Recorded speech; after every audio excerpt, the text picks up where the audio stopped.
उन लड़कों जैसी गालियाँ देना अपना गौरव समझती है। सारी सारी रात मोबाइल पे जो वेब सीरीज, जिसमें मिर्जापुर आश्रम जैसी वेब सीरीज जो संतों और आश्रमों के बारे में इतना गंदा विभत्स वो दृश्य रात भर हिंदू संतानें वो अपनी संतानों पे कभी नहीं शासन कर सकते।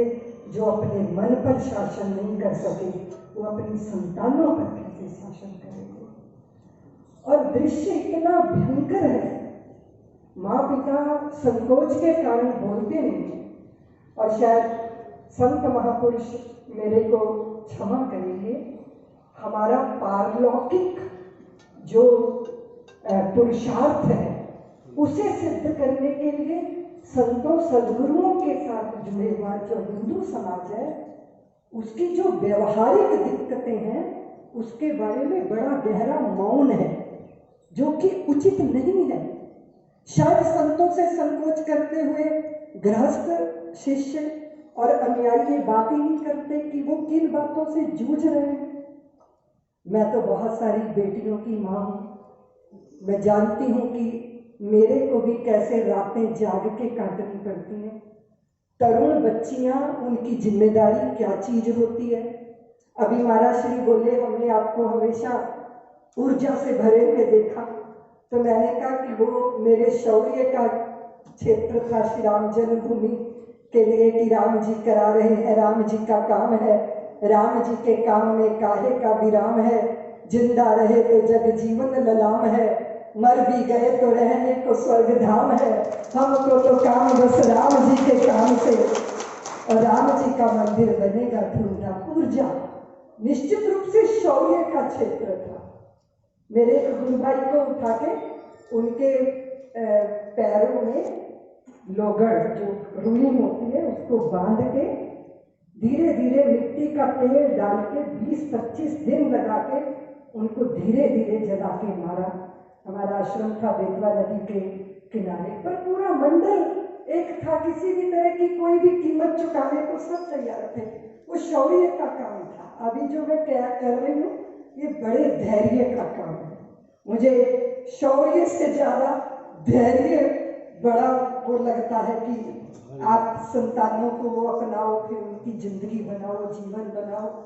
मैं आप सब संतों से निवेदन कर रही हूँ कि बेटी बचा लो, बेटी पढ़ा लो, बेटी को जीवित रख लो, पर बेटी के साथ जो बाद में होगा वो तो सभ्य समाज ही उसकी गारंटी दे सकता है कि अच्छा होगा या बुरा होगा।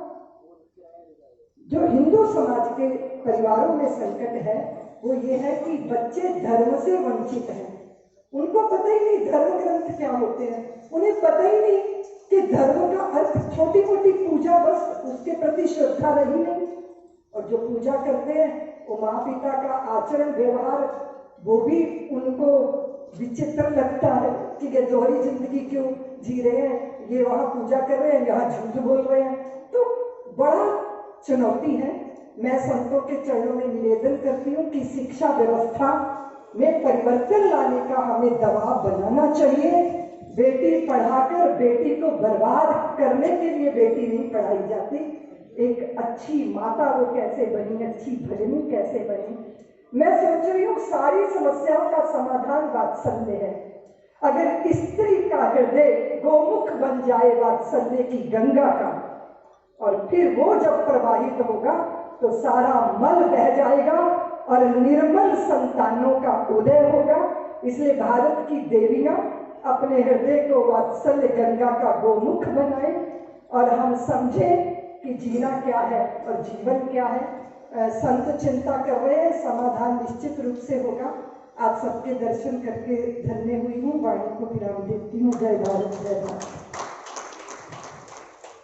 साधु जी के इस प्रस्ताव के अनुमोदन के साथ हम सब लोग इस प्रस्ताव को पारित करने की कृपा करें।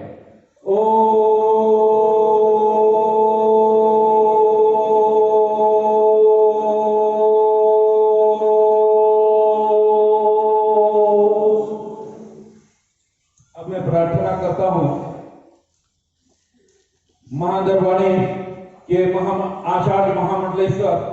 परम पूज्य विश्वनाथ जी महाराज जो आज की अध्यक्षता कर रहे हैं, उन हरि ओम। यस्य मानसवत्सलः करुणया वेदध्वनिः श्रूयते देशेऽस्मिन् निगमागमोदितविधिः यदयत्नवल्लीफलम् यो धर्मस्त्रितामिह चतुरपीठान् संस्थापयन् वन्दे मोहतमो दिवाकरमहमाचार्य श्रीशङ्करम्। वंदनीय अर्चनीय सम्मानित सभा, मैंने अशोक तिवारी जी के कहने के अनुसार 11 बजे सभा का समापन होगा, तो टिकट करवा दी थी, तो जाना है। कल एक बात सामने आज भी आई है कि राष्ट्रीय मंदिर बनना है, और मेरा निवेदन है कि राष्ट्रीय नहीं अंतरराष्ट्रीय मंदिर बनना है, क्योंकि हमारा विश्व हिंदू परिषद अंतरराष्ट्रीय संगठन है। इंग्लिश में उसको वर्ल्ड्स कहते हैं, हिंदी में विश्व हिंदू परिषद कहते हैं। दूसरी बात, महाभारत हुआ था, 28 राज्यों को मिला करके भारत बनता है, लेकिन महाभारत काल में, राम जी के काल में पूरा विश्व उसमें समाहित था, इसलिए पूरे विश्व के मिलने से वो महाभारत हमारा भारत कहा है। महाभारत की भी यही परिभाषा है। और दूसरी बात यह है कि हमको इस बात पर जोर देना चाहिए कि हमारे जो प्रधान देवता विश्वनाथ पुण्यनाथ पुरारी, विश्वादिदेव शंकर, दुरितान पराशुर, यदभद्रम तन्नाशु, विश्वेश्वरीत्वम परिपाहि विश्वम, विश्वात्मिका धारयसी से विश्वम। हमारी माँ, पिता, अन्य सहयोगी देवता पूरे विश्व का नियंत्रण करते थे, तो हम भारत तक सीमित क्यों रहे? और यही नहीं सज्जनों, ये भारत भूमि इतनी महान भूमि है। सुधांशु जी जानते हैं कि एक दिन मैं कह रहा था कि ये भारत भूमि विश्व गुरु ही नहीं, ब्रह्मांड गुरु भी है और स्वर्ग गुरु भी है, क्योंकि स्वर्ग के इंद्र और ब्रह्मांड के ब्रह्मा को वृंदावन में ज्ञान हुआ था से तदस्तु में नाथ सभूरि भागो भवेत्वानि पुत्रोस्तिरष्टाम एनाहमेको विभवं जनानां भूत्वा निवेशित पादपद्मम् अस्ति। तो मैं इस तो और आपके ध्यान आकर्षण करता हूं। और दूसरी बात, मेरी एक भविष्यवाणी आप समझें जो मैं अनुभव कर रहा हूं। अनुभव इसलिए कर रहा हूं कि मैं उन क्षेत्रों में भुगत रहा हूं। 2030 तक अगर आपने ये जिहाद, लव जिहाद, मनी जिहाद जो भी है, इनके लिए अगर आपने 2030 तक कोई विशेष विचार नहीं किया तो आप अपने को घिरे हुए पाएंगे। आप मेरी इस बात को समझिए। और एक बात और है, इनके खिलाफ केवल हमको इस मंच से नहीं बोलना है। मैं तो कई राज्यों का नेतृत्व करता हूं, और मिश्रा जी, आप भी सुनिए, जब आपका अयोध्या का फैसला आने वाला था, बीच वाला फैसला हाई कोर्ट का, उस समय पर मैं बीकानेर में प्रवास कर रहा था, और ये कलेक्टर का और एसपी का निर्देश था कि किसी आश्रम में, किसी मंदिर में कोई इकट्ठा नहीं होता है। लेकिन मैंने 200 आदमियों के साथ 15 गाड़ी अपने आश्रम में रखी, और मैंने कहा हम ईंट के लिए इनके पास जाते हैं, सहयोग के लिए जाते हैं, और आज अब और हमारे भाई संभालेंगे, लेकिन बीकानेर में संभालूंगा। इसलिए 15 गाड़ियां फायर ब्रिगेडर की तरह रखे, 200 आदमी, और कलेक्टर को कहा गेट के बाहर व्यवस्था करो, गेट के अंदर आने की जरूरत नहीं है। और हमने निश्चय कर लिया था कि अगर हमारे हिंदू भाइयों पे कहीं पर कोई कष्ट आता है तो हमको जाना चाहिए। इसलिए मेरी अपील है कि ये जो बातें यहाँ पर हमने सब की है और सुनी है, इनके लिए प्रमुख प्रमुख संतों के, कार्यकर्ताओं के निर्देश में प्रतिकार समिति भी बननी चाहिए जो वहां पर प्रतिकार करे, जाकर अपने अपने क्षेत्र में प्रतिकार करे। ऐसी मैं अपील करता हूं, मुखर होना ही पड़ेगा। और दूसरी बात, राम जन्मभूमि के लिए लोग पूछते थे हमसे, क्यों स्वामी जी बचपन में आरएसएस का झंडा उठाया, आरएसएस जिंदाबाद, उसके बाद में राम राज्य परिषद का झंडा उठाया पढ़ते समय पर, उसके बाद में विश्व हिंदू परिषद और आरएसएस का झंडा, और फिर बाबा पार्टी बीजेपी का झंडा है। बड़ा जी को तो पता ही है सब, इनके जितने गुरु भाई हैं सब मेरे क्लास में। तो क्या है, बाबा पार्टी का झंडा उठाए, संकीर्तन से मंडली के माध्यम से बीजेपी के लिए प्रचार किया, हमारा सबने किया, अपने क्षेत्र में सबने किया है। तो इसको लोग बाबा पार्टी भी बोलते हैं कि ये बाबा पार्टी है। तो मेरा ये आपसे अनुरोध है कि ऐसे समय में जब हम कहीं जाते हैं तो उस समय पर लोग पूछते थे कि राम मंदिर बनेगा, और हम पूछते थे कि अगर राम मंदिर बनेगा तो आप क्या करेंगे, जो आज्ञा होगी वो हम आपकी आज्ञा का पालन करेंगे। तो इस स्थिति में सभी हमारे प्रमुख आचार्य जन भी अपनी प्रतिष्ठा के अनुसार वहां के लिए सहयोग करेंगे ही, ऐसे हमारी आशा है। अपनी अपनी प्रतिष्ठा के अनुसार सहयोग होना चाहिए और लोग भी तैयार हैं।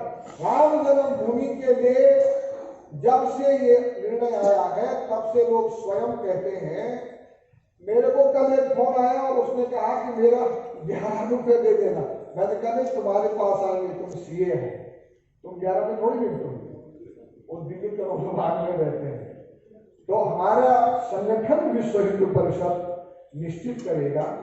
और एक अपील मेरी और है, देखो सबके पास टाइम नहीं होता। जो मेरा महापुरुष संत जिस क्षेत्र में है वो अपने संतों के संगठन के साथ उसकी जवाबदारी ले रहे और वहां से अर्थ अयोध्या विश्व हिंदू परिषद कोष में भेजता है। ये मेरा अपील है, क्योंकि सबके पास इतना टाइम नहीं होता। ऐसा नहीं कि हम आपसे दूर हैं, लेकिन सबके पास इतना समय नहीं हो पाता कि हर गांव में जाएं, हर पहाड़ी में जाएं, हर उसमें जाएं। वैसे हम 5 वर्ष पैदल घूमे थे तो सभी पहाड़ों में गए थे। तो सज्जनों, दूसरी बात, अभी एक दिन अखबार में पढ़ा मैंने और मेरे को अच्छा नहीं लगा, मैंने दिनेश जी से बात की थी, कल भी मैंने ये बात कही थी कि देखो, एक महात्मा ने एक अपने भक्त को पारसपत्री दी थी सेठ को, और 1 महीने का टाइम दिया था। तो सेठ जो है वो प्लानिंग में पड़ गया बहुत ज्यादा, फैक्ट्री लगाऊंगा, जमशेदपुर से लोहे के सीधो खंड मंगाऊंगा, बड़े बड़े शिला मंगाऊंगा और सबको सोना बनाऊंगा। 1 महीने का टाइम था, अब 1 महीने में क्या पारसपत्री वापस करो। तो मेरा ये निवेदन है कि अभी काशी और मथुरा को एक तरफ विचार के लिए रख करके प्लीज पहले राम मंदिर को जो है उसको बनाइए और उसकी प्रतिष्ठा करिए। उस उत्सव के बाद में मैं घोषणा करता हूं हमेशा, ऋतंबरा जी ने रोहिणी रैली में कहा, गुरुजी खिचड़ी बड़ी पकाई थी, क्या बटी नहीं आपकी? तो मैंने कहा अब मेरी बटेगी, फिर वासुदेवानंद जी की बटेगी, 2 ही लास्ट में थे हम, यही बात थी वहां पर। तो मैं घोषणा करता हूं, उस समय भी हमने बादल के साथ में 1100 नामधारियों के साथ घोषणा की थी, हम जाएंगे रामेश्वर। और दूसरी बात है, आपके गुरुदेव जो अभी अध्यक्ष होंगे मेरे बाद में, इनके गुरुजी ने हमने कई सभाओं की अध्यक्षता की है। रामेश्वर केस लड़ने के लिए परमात्मानंद जी ने ऑथरेट किया, सब ने ऑथरेट किया, और मैं फिर पहले इनके मठ में गया, फिर रामेश्वरम गया। वहां कलाम ने भी एफिडेविट दिया था कि हम और कुछ नहीं जानते, पर यहाँ की महिलाएं गीत गाती कि इधर से सीता हरण हुआ, इधर से जो है पुल बना, इधर से राम जी गए, फिर वापस पुष्पक विमान से गीत गाते हैं आज। तो मेरा ये निवेदन है कि पहले हम तन मन धन से, जैसे अभी कह रहे थे अपने सुधांशु जी कह रहे थे अशोक जी के लिए, ये तो सब राम भक्त ऐसे ही महाराज, इनकी घोषणा तो हनुमान ने कर दी थी कि राम काज कीने बिना मोहि कहाँ विश्राम। अयोध्या में, अयोध्या राम जन्मभूमि और मंदिर की प्रतिष्ठा के बाद में आपको जिस रूप में जाना होगा, हम आपका ध्वजा लेकर के आगे चले। हम सीधे घोषणा में विश्वास करते हैं। इन्हीं विचारों के साथ में मेरा ये विचार है कि आप जो है घोषणा करें अयोध्या की बात, उसको प्रतिष्ठित कर दें, तब जाकर के हम आगे बढ़ेंगे।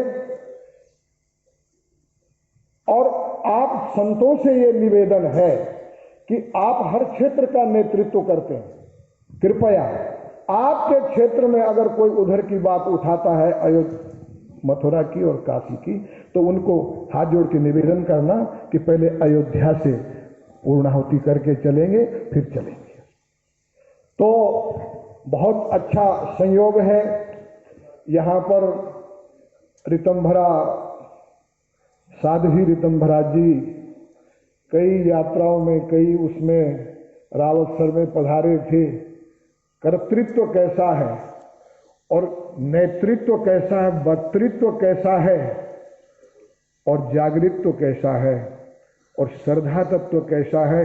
आप रावतसर आए, रावतसर पधारे, तो वहाँ के लोगों ने मेरे को बोला कि माल्यार्पण करो, तो इन्होंने मुझसे कहा कि माला लाओ, वो माला हो गई। अब हमारे पास में रखा था वहाँ पर आसन, तो आपने खंबे के साथ में आसन लगा दिया था और फिर उठ के वहीं से आपने वक्तव्य दिया। जयपुर तक आप हमारे साथ रहे। तो मैं सभी से ये आशा करता हूँ कि हम लोग बहुत धैर्य के साथ में, एक तो प्रतिकार समिति दिनेश जी मिश्रा जी बननी चाहिए सब जगह, हमारी तो है प्रतिकार समिति, पर सभी संतों से अपील है कि प्रतिकार समिति भी अवश्य बननी चाहिए। हमारे सुधांशु जी ने यहाँ पर अपने को महर्षि वशिष्ठ, अत्रि, गौतम, संदीपनी, सांदीपनी, इन सब की स्मृति ताजी कराई है।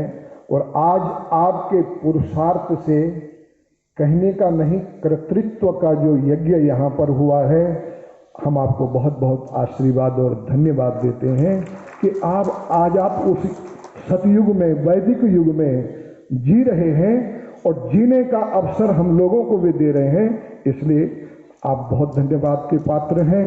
इन्हीं शब्दों के साथ महापुरुषों को अपने अपनी स्थिति के अनुसार सीधे कर देना चाहिए और लोग तैयार हैं। और मिश्र जी, दिनेश जी, कम से कम 10-12 राज्य मेरे क्षेत्र में हैं। जब आप वहां जाएंगे मैं उस समय वहां उपस्थित हो जाऊंगा। इन्हीं शब्दों के साथ स्वस्ति प्रजाभ्याम परिपालयन्ताम न्यायेन मार्गेण महिम महिषाः गो ब्राह्मणेभ्यो शुभमस्तु नित्यम लोकाः समस्ताः सुखिनो भवन्तु। ओम शांति। अभी अगले समय हमारा विश्व हिंदू परिषद हिंदू धर्म पुष्ट हुआ है। ऐसे हमारे आचार्य श्री के यहाँ पर उत्तराधिकारी जगत गुरु मध्वाचार्य श्री स्वामी विश्व प्रसन्न तीर्थ जी महाराज, गुरु श्री पूज्य विश्वेश्वर तीर्थ जी उडुपी कर्नाटका, पहले महाराज जी और हम लोग कभी कभी अध्यक्षता कर लिया करते थे, और आज हमको खुशी है कि हम लोगों के स्थान पर हमारे अभिनव जो गादीपति हैं वो अध्यक्षता करेंगे। बड़ी प्रसन्नता की बात है। हरिओम तत्। अब मैं प्रार्थना करता हूँ पूज्यपाद स्वामी जी महाराज और जिनकी अध्यक्षता में अब तक चर्चा चली, ऐसे निर्वाण पीठाधीश्वर जी अभी परिषद में मौजूद हैं। मैं दोनों अध्यक्षों को हृदय से प्रणाम करता हूँ और देश की आध्यात्मिक ऊर्जा के प्रतीक भारत के आध्यात्मिक जगत के शीर्षस्थ महापुरुष यहाँ पर विराजमान है। मैं आपके सबके श्री चरणों में विनम्र प्रणाम करता हूँ। विश्व हिंदू परिषद के लंबे समय तक संगठन का दायित्व तो मेरे पास रहा है। विषय प्रमुख रहा, यात्रा कर रहा था गर्मी में, प्रचंड गर्मी। श्याम जी गुप्ता पुराने स्वयंसेवक में तो 1976 का स्वयंसेवक हूँ, लेकिन हमसे भी सीनियर स्वयंसेवक वो थे। और उस समय हमारे बड़े दिनेश जी जब कोसरे सदन में शाखा में गए, हमसे आकर के स्वयंसेवक ने कहा, बड़े दिनेश जी आए हैं शाखा में। हमने कहा हाँ हाँ बिल्कुल। मैं दौड़ करके और सीधे पहुंच गया। मैं थोड़ा सा विलम्ब हो गया था उस समय। अपने कोसरे सदन में छात्र शाखा लगती है सवेरे सवेरे 5 से 6 के बीच में। तो वहाँ पर दिनेश जी को मैंने ऐसे लीला कह दिया था कि आप शाखा में सवेरे आइए, और दिनेश जी पहुंच गए सवेरे में। तो अभिभूत हो गया। ये स्वयं सेवकों का जो एक संबंध है, एक परिवार, इसको कहाँ तक कहा जाए। मेरी इस स्थिति को देख करके जब मोहन भागवत दिया गया मेरा समाचार देने के लिए दिनेश जी साथ में थे, मैं केवल इतना कहूँगा कि आप सब लोगों के बीच में जो राम मंदिर निर्माण का प्रसंग है, वस्तुतः है राष्ट्र मंदिर है। और जो मोदी जी ने कहा है, मुझे लग रहा था जब मोदी जी साक्षात किए कि ये सम्राट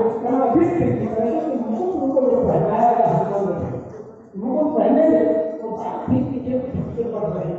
और अब तो दाढ़ी भी उनकी जब बढ़ रही है तो लगता है बड़े बड़े विचार, चाहे हो चाहे नेत्री हो, चाहे कोई बड़े बड़े जो हुए हैं दूसरे देशों के भी, कुछ उसी तरह मोदी जी लगने लगे हैं। हमको ऐसे विचार के हम उनकी दाढ़ी के ऊपर देखता मुझे लगा जब साष्टांग प्रणाम किया कीजिए कि साक्षात सम्राट विक्रमादित्य साष्टांग कर रहा की पत्रिका और भारतीय ग्रहण की लेखनी से जो लिखा गया, उनकी माँ हीरा बेन ने कलश दिया कि वो गोला घाटी की उस नदी का जो था वो कि वो पाकिस्तान अधिकृत कश्मीर से मंगाया हुआ वह जब था, वह कोट कोट हिंदू जनता की भावनाओं का, आंसू की अर्घ का जब था, वह विकास से वो दी गई श्रद्धांजलि का जो था, वो भाव दे दिया। इसको पढ़ते पढ़ते मैं देखने लगा, वो लग रहे थे। तो उसी समय हमारे योगी आदित्यनाथ जी जो इस तरह मुख्यमंत्री है हमारे प्रांत के, तो मुझे लगा कि प्रवाह निर्मित धूलि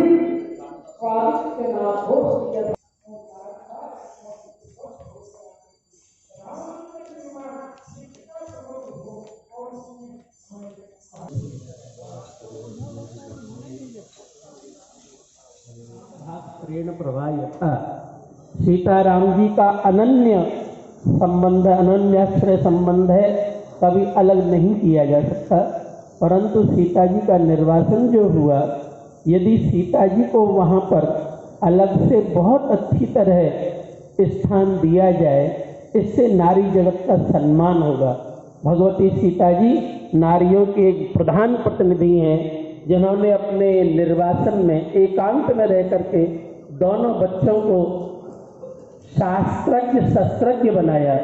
वाल्मीकि ने शास्त्र पढ़ाया होगा, पर भगवती सीता ने शस्त्रज्ञ भी बनाया।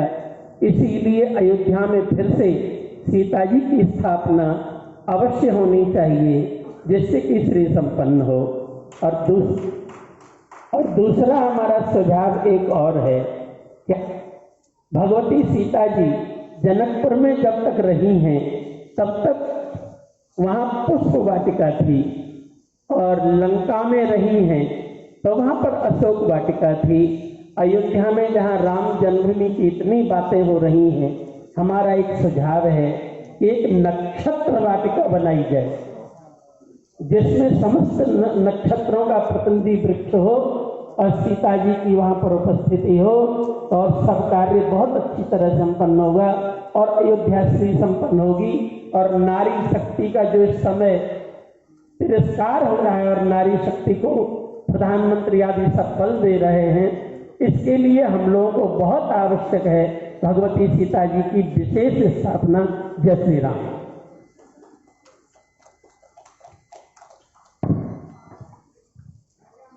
अब मैं निवेदन करूंगा राष्ट्रीय स्वयंसेवक संघ के सरकार्यवाह मान्यवर भैया जी जोशी, जो हमारे विश्व हिंदू परिषद के पालक भी हैं, आपसे प्रार्थना करता हूं राम जन्मभूमि के विषय में और हमारे पूज्य संतों के संदर्भ में जो भी निवेदन करना हो उनके श्री चरणों में निवेदन करने की कृपा करें। आज के इस मार्गदर्शक मंडल की अध्यक्षता कर रहे हैं पूज्य महामंडलेश्वर अवधेशानंद गिरी जी महाराज, मंच पर विराजमान हम सबके मध्य परम पूज्य शंकराचार्य वासुदेवानंद जी महाराज, अन्य सभी देश के अलग अलग राज्यों से आए हुए सभी संत प्रवर, सबके चरणों में मेरा विनम्र प्रणाम है। जब से यह राम जन्मभूमि का आंदोलन प्रारंभ हुआ, अब उसको 30-35 वर्ष हो गए। प्रारंभ से ही राष्ट्रीय स्वयंसेवक संघ के स्वयंसेवक इसमें सक्रियता से सहभागी हुए। जो भी आप संतों के द्वारा निर्णय हुए, उस निर्णय को आज्ञा मानकर, आदेश मानकर और उसमें सारी शक्ति लगाने का प्रयास संघ के संयोजकों ने समय समय पर किया है और इसलिए इस समय अलग से कुछ कहने की आवश्यकता नहीं। इस बैठक के बाद जो भी कार्यक्रम तय होगा, उस कार्यक्रम में देश भर के कोने कोने में जो संघ के स्वयंसेवक हैं, वो इस मंदिर निर्माण के संदर्भ में जो भी करना आवश्यक है वो सब करने के लिए सिद्ध है, तैयार है। मैं जब हम इस आंदोलन के बारे में हम सोचते हैं, ये अभियान, इस अभियान में समय समय पर कई प्रकार की संकुचितताओं को समाप्त किया है। जाति, भाषा, प्रांत, उच्च नीचता, समाज के संपन्न वर्ग, समाज का गरीब वर्ग, शहरों में रहने वाला, ग्रामीण में रहने वाला, पढ़ा लिखा, अनपढ़, ये सब प्रकार की संकुचितताओं को नष्ट होते हुए हमने इस आंदोलन को देखा है। जब कार सेवा हो रही थी तो कोई नहीं जानता था कि मेरे साथ साथ चलने वाला कौन है। उस समय एक ही सबके मन में था, ये भी कार सेवक है और मैं भी कार सेवक। तो इस राम की भक्ति ने इस सारे देश में इस भक्ति के माध्यम से एक जो एकात्म भाव का निर्माण किया है। एक मंदिर निर्माण के लिए इतना संघर्ष वास्तव में आवश्यक नहीं, लेकिन हमारा एक समय ऐसा रहा कि हमें अपने श्रद्धा केंद्रों के लिए भी एक बड़ी लड़ाई लड़नी पड़ती है। 400-450 वर्षों का इतिहास, हजारों हजार बंधुओं का उसमें बलिदान और निरंतर यह चलने वाला संघर्ष एक समाप्ति के चरण पर नहीं, अब समाप्त तो हो चुका है, ऐसा अनुभव हम लोग करते हैं। हम सबका भाग्य है, इस पीढ़ी का भाग्य है कि जो भी संघर्ष में भी रहे, संघर्ष के माध्यम से विजय प्राप्त हुआ, उसको भी अनुभव किया और उस विजय के बाद एक भव्य निर्माण जो होने जा रहा है उसके साक्षी बनने का भी भाग्य हम सबको मिला है। जो बलिदान हो गए वो तो आत्माएं चली गई, पर उनके उस स्वप्न को आज हम साकार करने का संकल्प लेकर चले हैं। कई बार बातें ध्यान में आती है कि समाज तैयार है, हम लोग जाएंगे। आज ग्रामीण क्षेत्र में, वनवासी क्षेत्र में रहने वाला जनजाति बंधु भी इसकी राह देख रहा है कि इस मंदिर के लिए मुझे भी कुछ योगदान करने का मौका कब मिलेगा। एक बहुत बड़ा अवसर है ये प्रसंग, ये राष्ट्रीय है, ये देश की एकात्मता का, हिंदू समाज की शक्ति का दर्शन कराने वाला प्रसंग है। जब 92 की कार सेवा के समय जब ढांचा गिरा, तब एक बड़े विद्वान व्यक्ति ने अपने प्रतिक्रिया व्यक्त की। वो विद्वान भारत के नहीं, भारत के बाहर के देश विदेश के, उन्होंने कहा कि विश्व सोच रहा था कि हिंदू समाज सुप्त है, सोया हुआ है, समाप्त हो गया है, परंतु 6 दिसंबर की घटना ने सारे विश्व को बता दिया कि हिंदू जागरूक है। इस जागृति का एक पर्व प्रारंभ होता है, लेकिन आवश्यकता भी रहती है कि सबको अवगत करना पड़ता है। यहाँ पर बैठे हुए हम सभी महानुभाव, आप सब का भी अपना अपना प्रभाव क्षेत्र है। अनेकों ने कहा है जैसा आदेश होगा वैसे हम सब लोग इस काम में सहयोगी बनेंगे। मुझे लगता है कि भारत में पुरुषार्थ है, भारत में धैर्य है, धैर्य का परिचय दिया है, इतने वर्षों का लगातार संघर्ष, धैर्य का परिचय दिया है। और भारत में दातृत्व की भी कोई कमी नहीं। दातृत्व ये समर्पण, ये भाव, ये मन की भावना है, और राशि कितनी है, क्या क्या कर रहा है, उससे भी ज्यादा वो अपना एक आहुति इस बड़े यज्ञ में एक संविधान के रूप में कुछ डाल रहा है, इसी का उसको आनंद है। मैं समझता हूँ कि देश के करोड़ों करोड़ों हिंदुओं को इस आनंद की अनुभूति देने के लिए ये एक आने वाला समय आहुति देने का अवसर प्रदान करेगा।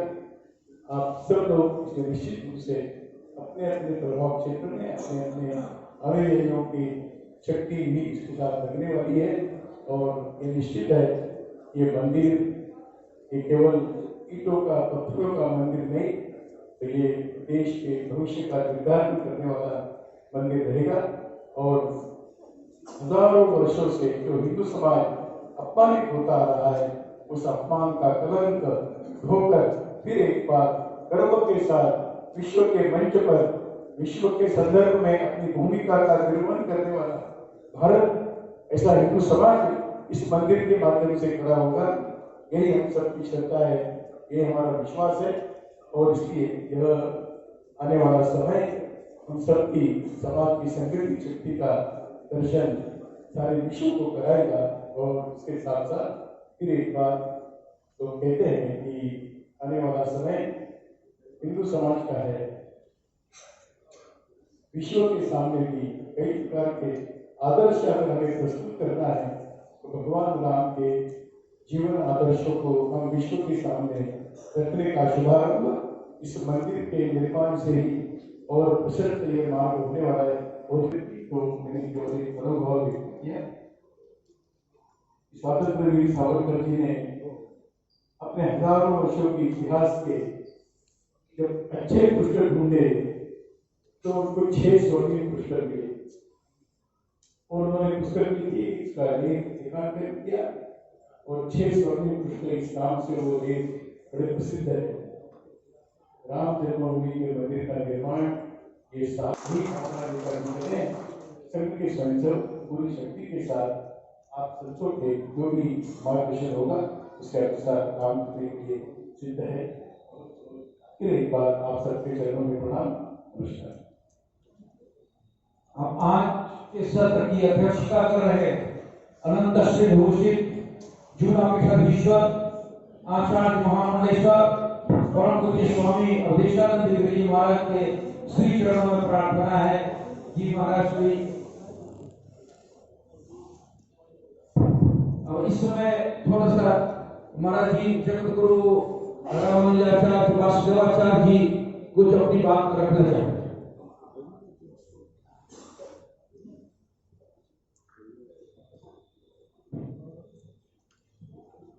श्री राम जन्मभूमि मंदिर कार्य नित्यम सम्यक समाज विघ्न प्रताप्य मोदी दामोदरा मद नरेंद्र वरो यथायम शास्त्र परधन परो नृप विक्रमार्का महत्सुकालेष्वभिहन्ति सत्तमा विधातु मध्यावधि नाभवक्षमा प्रवाह्य रामालय निर्मितिं भूमि स्वादित्यनाथोस्ति भगीरथ प्राण। मैं बिना मंगलाचरण के अपना वक्तव्य इसलिए दे रहा हूं कि जिन पूज्य अवधेशानंद जी की आज अध्यक्षता है वो विश्व हिंदू परिषद के अतिरिक्त अखिल भारतीय संघ समिति ने हमारे साथ काम किए हैं। अम्बाला में जो उन्होंने अखिल भारतीय संघ समिति का पूज्य वामदेव जी महाराज जिसमें विराजमान थे, ऐसा प्रखर कार्यक्रम संपन्न कराया था, वो आज तक हमें स्मरण रहता है। और जो कवि सम्मेलन उन्होंने संपन्न कराया था, उसमें जो कविताएं की थी रामानुदास ने, उनको स्मरण है, हमारे मित्र हैं, इसलिए उनकी अध्यक्षता है और उनकी अध्यक्षता में हमको अपने विचार विमर्श में पड़े। कुछ तो मुझे भी ऐसा सौभाग्य प्राप्त हुआ है कि एक तरफ मुरली मनोहर जोशी जी थे, दाहिनी तरफ बाई तरफ आडवाणी जी थे, पीछे अशोक सिंघल जी खड़े थे। उसमें भी मूछें हुआ करती थी लंबी लंबी, स्मरण होगा हमारे अवधेशानंद जी महाराज जी को। और उस रूप में मेरी प्रतिज्ञा थी कि ये ढांचा ध्वस्त हो जाता तो एक साथी छोड़ कराता। मैं उस समय जब कामेश्वर चौपाल के द्वारा शिलाएं रखाई गई थी, वो जो वामदेव जी महाराज जी के द्वारा सारी योजना रात्रि में बनी थी, उस मीटिंग में भी था। उस शिलान्यास का मुहूर्त भी मेरे द्वारा ही अशोक सिंघल जी ने निकलवाया था और वो मुहूर्त निकाल करके दिया था। रामचंद्र परमहंस जी उस मुहूर्त के प्रसंग में प्रयाग में बोले थे कि एक व्यक्ति ने एक मच्छर को पकड़ लिया और ज्योतिषी से बोला कि बताओ ये कब मरेगा, अगर असली ज्योतिषी हो तो बता दो कब मरेगा। बहुत मजाकिया मूड में बोला करते थे। तो सामने खड़ा हुआ व्यक्ति बोला ज्योतिषी कि इसमें तो मैं कुछ बोल ही नहीं सकता, इसमें तो कुछ मैं बोल ही नहीं सकता। अगर मैं बोल दूंगा कि 5 मिनट बाद मरेगा तो आप पसंद नहीं, उसको अभी मर जाएगा। अगर मैं बोलूंगा कि वो अभी मर जाएगा तो आप उसको उड़ा देंगे। परमहंस रामचंद्र दास जी की बात है। इसके बाद अशोक जी के साथ कार सेवा करने का अवसर मिला। उसी दिन जिस दिन ढांचा ध्वस्त हुआ, उसी दिन जब मूर्ति गायब हो गई और किसी ने कहा कि अभी नेवी वाले लोग आ रहे हैं सरजू जी की धारा से, क्योंकि रास्ते तो हम लोग प्राय खोल दिए थे, हैदराबाद से जाने वाले रास्ते में और सब था। तो अशोक जी ने उस समय कहा था, मेरे बाई तरफ भानु प्रताप शुक्ल जी बैठे हुए थे और अशोक जी ने कहा उस समय कि स्वामी यह क्या होगा, मूर्ति को वहां स्थापित कर देनी चाहिए किसी तरह से, अन्यथा हिंदू समाज हम लोगों को क्षमा नहीं करेगा, क्योंकि भीतर तो मूर्ति थी और मूर्ति हम लोग सुरक्षित रखते हैं दूसरी जगह, अगर मूर्ति नहीं रहेगी तो क्या होगा। तो उस समय महल में जाकर के इस दास ने मूर्ति ला करके हमारे प्रत्यक्ष प्रमाण उस समय के साथ मूर्ति रखने वाले यहाँ शंभूनाथ जी बैठे होंगे, कहीं भी दिखाई पड़ रहे थे, पीछे बैठे हुए थे शंभूनाथ जी, वो बैठे हुए वो साथ में ही थे। और शंभूनाथ जी उसी समय हमसे मेरबाटी का पत्थर घर से धड़ाम से गिरा, जो मैं प्रवेश किया फिर गिरा और शंभूनाथ जी ने कहा स्वामी जी हमें कार्य देता हूँ, मेरे ऊपर नहीं गिरा और धूल धूसरित हो गए हम तीनों आदमी, महल के पुजारी जी, जगन्नाथ दास जी और ये दास रामानुदास और हमारे शंभूनाथ जी। और उस रात्रि में जब राजमाता उस शाम को 4 बजे के आसपास जब राजमाता जी मेरे शरीर पर लगी हुई धूल, क्योंकि जिस शिखर के ऊपर हमारी बहन महाराज जी यहाँ बैठी होगी या चली गई होगी, सब होता सवेरे बैठक में थी, जिस समय वो वहां से बोल रही थी कि एक धक्का और तो उमा भारती जी बोल रही थी, उसी कमरे जो मंच बना था उसी कमरे के ठीक नीचे हम सब लोग बैठे हुए थे। सिंघल जी थे, जोशी जी थे, मेघटियार जी थे, टीवी आए भी थे, उस समय के जो अधिकारी थे सब उस समय रखे थे, उस समय बैठे हुए थे। उसका सौभाग्य मुझे प्राप्त हुआ था, वो दृश्य था मेरा परम सौभाग्य है कि मैंने उस दृश्य को देखा था प्रत्यक्ष। अशोक जी का सेवा करते हुए फिर गिरिराज नाम का एक बजरंग का कार्यकर्ता मुंबई का था, उसने अशोक जी को कहा आप चले, तो हमसे अशोक जी ने कहा स्वामी जी आप भी चलिए। हमने कहा ये सब पहुंचा देता हूँ, सामान तक चला जाएगा। पूज्य पैजावर पीठाधीश्वर स्वामी श्री जगत गुरु मध्वाचार्य विश्वेश तीर्थ जी महाराज, उन्हीं के पास घंटा घड़ी सब कुछ रखा, दान पेटी सब रखा। अशोक जी ने कहा दान पेटी के सब पैसा को श्रेष्ठ भिजवा दीजिए। हमने कहा नहीं ये कैसे होगा। फिर वो सब उसको प्रसाद के रूप में लेके मैं डाटा अरे इकट्ठा किया, कोटी बांध करके और रामचरित मानस भवन ट्रस्ट के कमरा नंबर 43 में उसको रखा गया। वह एक ऐतिहासिक क्षण था जिसका स्मरण करते हुए मुझे बड़ा गौरव अनुभव होता है कि उस क्षण का भी मैं चश्मदीद रहा और उस क्षण को भी देखा। और बाद में वो मूर्ति जब ढांचा ध्वस्त होने की स्थिति आई तो बहुत सी बातें ऐसी थी जो आचार्य गिरिराज किशोर जी ने और अशोक सिंघल जी ने मुझे जिम्मेदारी दी थी, जिसको मैं यहाँ पब्लिकली नहीं कर सकता हूँ कि किसी भी स्थिति में ढांचा ध्वस्त होना ही था, चाहे मिलिट्री शासन लग जाता, चाहे राष्ट्रपति शासन लग जाता, चाहे दिल्ली से वीपी सिंह की सरकार का ही घात हो, चाहे मुलायम सिंह की सेना से गोली पात हो, लेकिन हमें विचलित न कर पाओगे चाहे मर लो। बस प्रार्थना श्री राम से कि अशोक सिंह साथ हो। ये मेरी कविता थी उस समय जब मसान जोर में आडवाणी जी को पकड़ लिया था लालू यादव ने, और हमारे रामदयाल सिंह जी की मोटरसाइकिल पर चढ़ करके किस तरह से अशोक सिंघल जी का सेवा करने के लिए 30 अक्टूबर को पहुंच गए अयोध्या में, और कैसे उनके ऊपर डंडा पड़ा था मुलायम की पुलिस का, और किस तरह उनके खून बहे थे। ऐसी घटनाओं का मैं प्रत्यक्षदर्शी रहने का सौभाग्य प्राप्त किया। बहुत से विषय मन में थे बताने के, लेकिन आज मेरे मन में रहा नहीं गया। मैंने सोचा कि आप रामचंद्र परमहंस जी का स्मरण करके जीवेश्वर जी से थोड़ी जबरदस्ती करनी चाहिए और माइक लेकर के इस बात को मुझे बोलना चाहिए। यह मेरे बात आई और इसलिए हमारे प्रसन्न है अध्यक्ष जी, और वस्तुतः अन्य अध्यक्ष की आज्ञा के मैं बोल रहा हूँ, इसलिए भी गुस्ताखी माफ हो के तौर पर ही आपकी आज्ञा नहीं लिया। अध्यक्ष आप हैं, आपका संबोधन भी नहीं किया, इसलिए भी मुझे क्षमा करेंगे, क्योंकि बिना मंगलाचरण के भी मैं कर रहा हूँ, इसलिए भी करेंगे। तो मैं केवल इतनी ही बात कहूँगा कि देखो मित्रों, राम मंदिर को अगर बनाना है तो बेवफाई छोड़नी पड़ेगी हम सब लोगों को, क्योंकि राम जी बेवफा नहीं है। राम जी सबको छोड़कर जाने वाले नहीं है। राम जी सबको अपने साथ लेकर के गए थे। इसलिए राम मंदिर का निर्माण तो हमारे राष्ट्र मंदिर का निर्माण है, जैसा मोदी जी ने कहा था।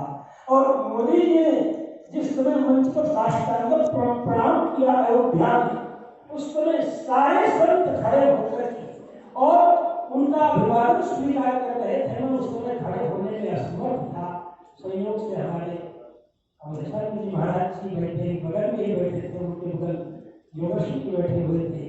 तो वो मुझे स्मरण होता है जब क्षण, तो मैंने सोचा इससे कब बताया जाए कि राष्ट्र मंदिर है। मैंने अपने मित्र श्री गोविंद देव गिरी जी को अपनी भावना दे दी है, लिख करके उसको मैं बोलूंगा नहीं, समय नहीं है, बहुत समय हो गया है। मैंने एक परिचय में लिखा था कोई विषय जो हमें बोलने थे मन में, उसे मैंने आपको दिखा दिया है। आप जान गए हैं उस विषय को बोलने की कोई आवश्यकता नहीं है। मैं बस केवल इतना कहूँगा बंधुओं कि यह मुझसे रहा नहीं गया आज, इसलिए यह आनंद का क्षण था। किससे शेयर की जाए अपनी बात? कौन है क्रोध जिसके सामने ओपन हुआ जाए?